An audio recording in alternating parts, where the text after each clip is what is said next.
সবাইকে শীতের পড়ন্ত বিকেলের শুভেচ্ছা। আমরা আবারও চলে এলাম সেই গ্রামে ঘুরতে।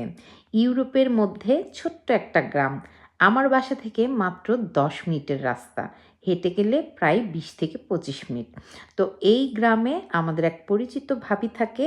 এই গ্রামের কিছু ভিডিও অলরেডি আমি গত সামারে আপনাদের সাথে শেয়ার করেছিলাম। তো সেই ভাবির বাসায় আবার চলে এলাম।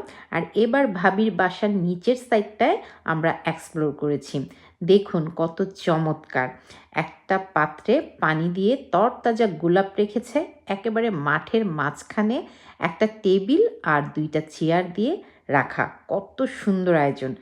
ইতালিয়ানরা কতটা শৌখিন আর কতটা সুন্দর চিন্তাভাবনার মানুষ। এই তো দেখুন এখানে ফুটবল খেলারও আয়োজন করা আছে।